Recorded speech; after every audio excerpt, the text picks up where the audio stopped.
Well, I turned 23 this last month. I also completed a good amount of books, and I'm going to talk about them today. Hello, everyone. Britton here, also known as Samoki Dude, and I am back with another video, and today I am doing my wrap-up video, but I just call it What I Read. So, I'm talking about what I read in March of 2024. I completed a good couple of books. It was much more productive reading month than last month. February was a bit of a whirlwind, if you guys remember. But I am back, and I am here doing my What I Read video. So, yeah, let's get into what I read. It was a great month for making videos. It was a great month of reading. So, yeah, let's get into them, and I don't really have much else to say. First books I'm going to talk about are a duology, at least right now, and the books I am talking about are T. Kingfisher's What Moves the Dead and What Feasts at Night. I did this as a buddy read with my good friend, John Minton from Talking Story. I was actually going to read What Moves the Dead last October for my spoopathon, but that didn't pan out, and John was like, well, I hadn't read this book before, and, you know, I love horror, you love horror, let's read it now. And I thought, why not, you know, and What Feasts at Night was coming out, so I thought, why not? It won't hurt anybody. And then our friend D from Through the Pages with D joined us on the video that I just put up this last Wednesday. It's doing pretty good. A lot of guys everyone really liked the intro. I'm really glad. We worked really hard on that. I was very excited to let you guys see that. Though I guess it kind of proved pointless because, well, we talked about both books. But I enjoyed making it, and I enjoyed having John show his acting chops. And he was great. He did brilliantly. So, yeah, John, if you watch this, you did brilliantly. Though I will say it was less of a buddy read and more I was playing catch up with John, because John, I think I read fast, but John, he freaking goes through books like it's going out of style. Literally, I start What Moves the Dead, and he texts me, he's like, oh, I just finished it, like, last night, you know, and I'm like, dude, I'm just starting this. He's like, I know, I'm sorry. And then he's like, oh, I'm getting to What Feasts at Night, and I hadn't even bought What Feasts at Night yet. So yeah, it was kind of an interesting playing of catch up. But I enjoyed both of these books quite a lot. Or well, let me switch them. These books, I enjoyed both of them a lot. I do think that What Moves the Dead is better than What Feasts at Night, personally. As you know, I'm a big Edgar Allan Poe fan. I love The Fall of the House of Usher. I think it's a great story. And What Moves the Dead is actually a pretty damn good retelling of The Fall of House of Usher. And it remixes it in a very interesting way. If you want to go watch the video and see D, John, and I talk about it, with our little Three Musketeers group is what D called it, and I guess that's what we're going by now. Well, it's going to be 4 Musketeers, because hopefully we're going to get Darko in on the action as our D'Artican, so that should be fun. We need to do a buddy read soon. I'm looking forward to that. But I thought that both of these books were pretty good. I think T. Kingfisher, or Ursula Vernon is her real name. I think she's a very talented writer. Again, I do think What Moves the Dead is a tad stronger than What Feasts at Night, but I do think both of these books are pretty good. One is more of a body horror weirdness Fall of House of Usher remix, and What Feasts at Night is practically a ghost story. So, it's also pretty funny in unexpected places. I wasn't expecting it to be as funny as it could be at times. But pretty good. There's a lot of commentary about trauma and what it's like. There's also gender roles that are discussed. I didn't fully grasp it, but I thought that they were pretty interesting because, well, we discuss it in the video that we did on Wednesday, so I won't go into too much detail about that. But both of these books were pretty good. Check them out. I think they're worth the time, and if you don't like them, they're pretty short, so at least you didn't waste that much time. I digress. Next book I have here, this is my next Cormac McCarthy read, and it was The Crossing. Well, by Cormac McCarthy, of course. I remember finishing this book. It took about. I started it in February and I finished it at the end of March, so almost 2 months. Um, this book was pretty heavy, and I know. I bet you're like, wow, Britton, that's a hot take there. Cormac McCarthy, heavy, shocked my brain. I can't believe that you just said such a thing. I thought Cormac McCarthy wrote really cuddly books. No, yeah, but this book, much darker than All the Pretty Horses. I can say that, and All the Pretty Horses is not a ride in the park. I mean, it's not Blood Meridian dark, and well, I don't think anything's gonna be Blood Meridian type of dark. But there were points in this book where the crossing kind of felt like Blood Meridian's younger brother, more restrained younger brother, I would say. And I have to agree with Carol from the Falcon Reads. He's a very underappreciated YouTube channel. He talks a lot about books, and one of his favorite authors is Cormac McCarthy, as is mine. And he mentioned The Crossing as being a lamentation of a lost time, or actually described that about the Border trilogy in general. This is the lamentation. This is really about the end of the cowboy era, of the Wild West. And while All the Pretty Horses kind of touches on that theme, The Crossing goes full on into it. This is a book about not just the loss of innocence, but also the loss of those, not really American values, but really the modern world encroaching on the Old West. And we really get to see modernity take its course. And The Crossing was a really good book, though my God, there's a lot of untranslated Spanish that I had to translate, and let me tell you, that was not a fun experience. But I do think The Crossing is well worth the read. Cormac McCarthy rarely let me down. The ending of this book in particular was just wonderful. Well, wonderfully devastating, but wonderful nonetheless. But yeah, The Crossing is a really good book. I'm looking forward to my next Cormac McCarthy read. It's probably going to be Outer Dark. I'm probably going to do that much later in the year because, Cormac McCarthy is an undertaking. If you've read McCarthy before, you already know this. But, yeah, I think The Crossing is a pretty good read. Much darker and heavier in tone than All the Pretty Horses, which is surprisingly more romantic in tone. It's also a harder read. It's much denser than All the Pretty Horses. All the Pretty Horses has great prose, but it is much more understandable of what's going on. And again, the imagery in this is insane. There is so much imagery porn in a Cormac McCarthy novel, and he didn't let us down here. So, yeah, check out The Crossing. I've rambled on enough about The Crossing.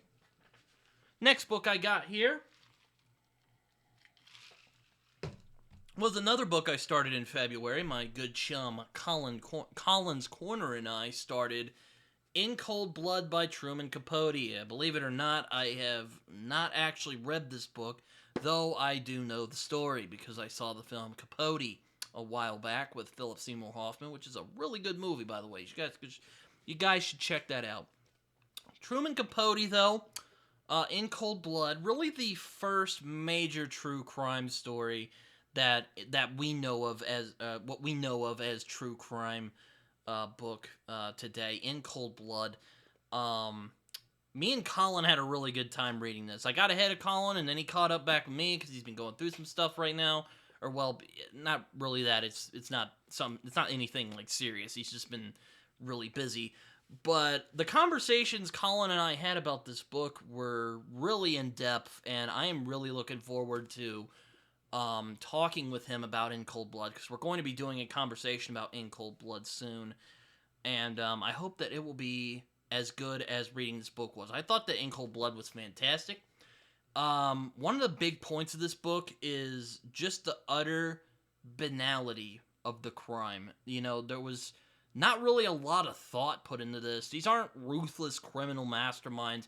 The two bad guys in this, or the bad guys, I guess, if you want to really go into the arguments about if they're truly evil or not.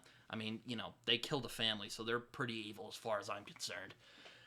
But Capote is really good as a prose stylist. He really knows how to. He has a very light touch. It's not super verbose. Um, but also he really knows how to pull out the emotion and the utter tragedy of this whole situation, and utterly how pointless this crime was. We um, really see the banality of evil in effect in some ways, because Dick and oh god, what's the other guy's name? Perry and Dick.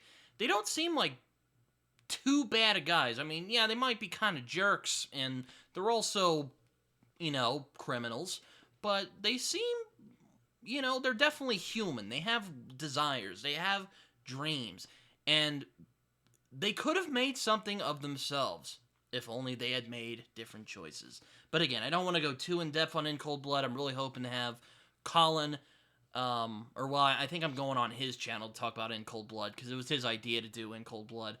But I'm really looking forward to talking about In Cold Blood with Colin whenever that'll be. I really enjoyed this book, and I'm looking forward to reading more Capote. I'd always wanted to read Capote, I just never got around to it. Well, until now. So thank you, Colin, for having us read this book. This book was fantastic. Next book we got here. Book fell over. Next book we have here is Sharpe's Tiger by Bernard Cornwell. I was really wanting to check this out for a while.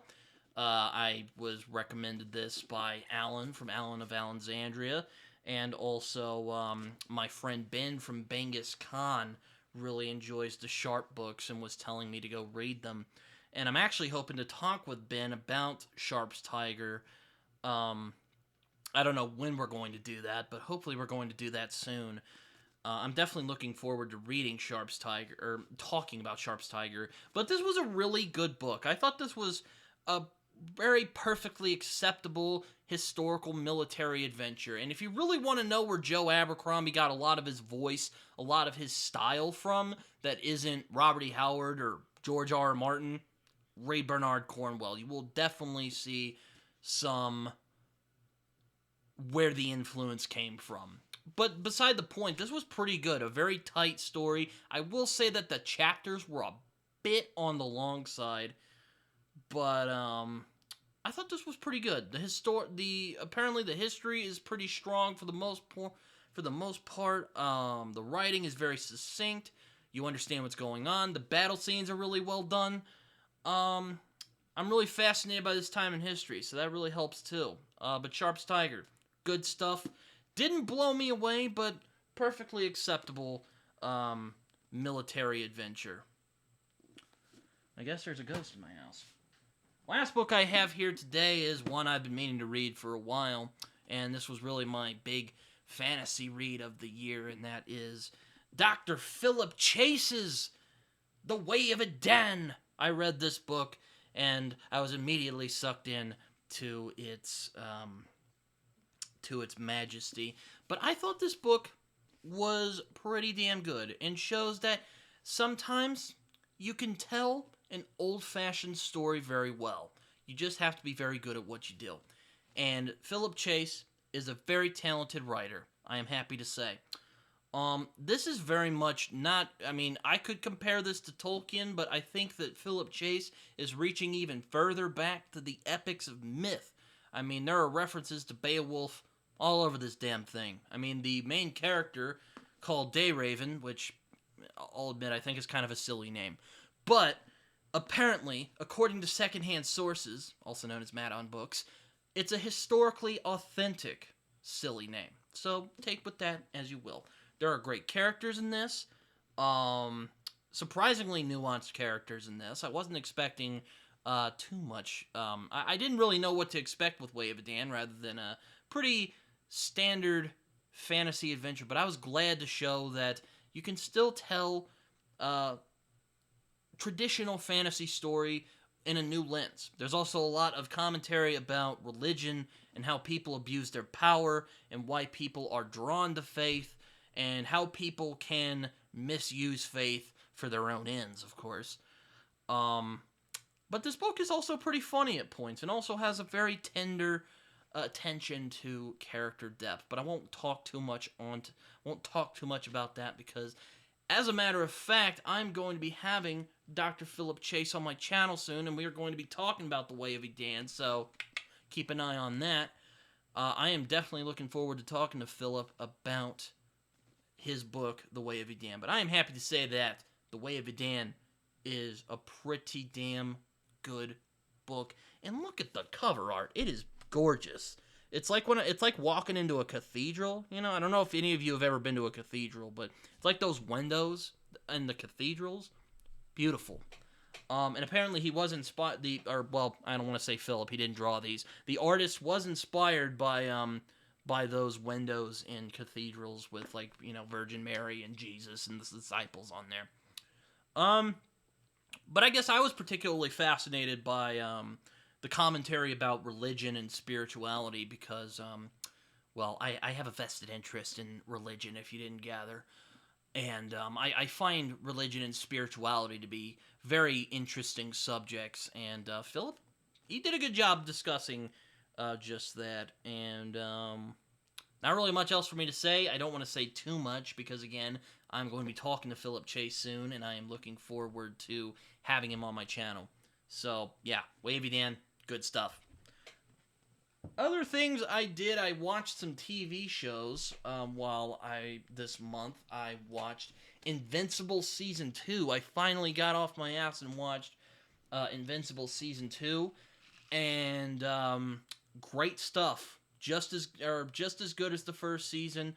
I am shocked that they managed to stuff as much stuff as they did and not get bogged down and not let the pacing get bogged down. Invincible is literally a superhero story, and I hate to sound like George R.R. Martin here, but it is a superhero story as it ought to be done.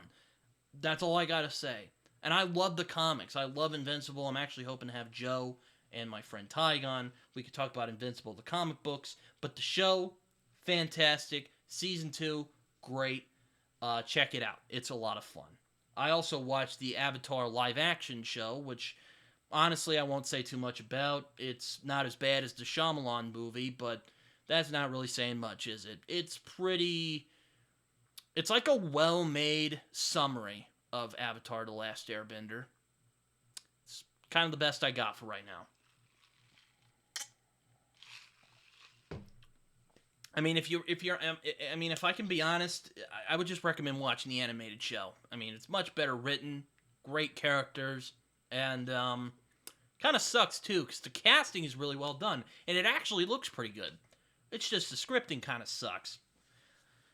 But I digress. I also watched X-Men '97, at least the first couple of episodes. If you guys don't know, I'm actually a pretty big fan of the X-Men. I grew up watching the movies. I read some of the comics. I'm a big fan of the Claremont run in particular. I also like the Morrison run a lot too. I didn't watch the original X-Men animated series, but I really liked X-Men '97. It's got a lot of balls. That's all I gotta say about that. These 3 episodes, I thought it was going to be like pretty serviceable, nostalgic, fun adventures, but no, they're just dropping the ball and running with it. They're just taking the ball and they're running with it. And I'm gonna be honest here. I mean, I've been honest here the whole time, but I'm just gonna be clear with you guys. This might be some of the best X-Men stuff I've seen in a while. And that's saying something, because X-Men has been dead in the water for a while. So keep it up. And they did release episode 4. I haven't watched it yet, but I hope to. I don't watch a lot of TV nowadays, though, so I don't know when I'm going to do it. But I'm definitely going to, because those first 3 episodes were great. So, yeah, that's kind of all I did in March. I mean, I had my birthday. It was March 9th. I turned 23. My friend Jason, I gotta mention this. He gave me the Southern Reach books. I hadn't owned them until now. And I was very touched that Jason gave me the 3 books, because I hadn't owned them until now. And now I need to reread them, because, man, great stuff. And Jeff Vandermeer just announced Absolution's coming out in October 22nd, so I'm looking forward to that. But Jason, if you're going to watch this, thank you so much for the Annihilation. Thank you so much for the Southern Reach books. I was very touched that not only you remembered my birthday, but also you sent me these great books for my birthday as well. I was really touched by the gesture.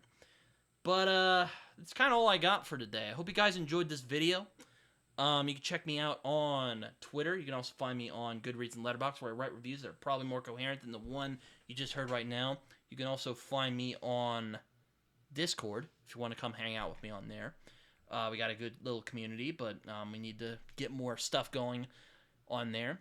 And I'm looking forward to April. I have a lot of fun reads, got a lot of fun videos planned. I might even sneak some comics in there. So, yeah, I'm looking forward to April. So, hopefully you guys are too. And I will see you guys... Well, I will see you guys next Wednesday. See you guys later. Bye-bye.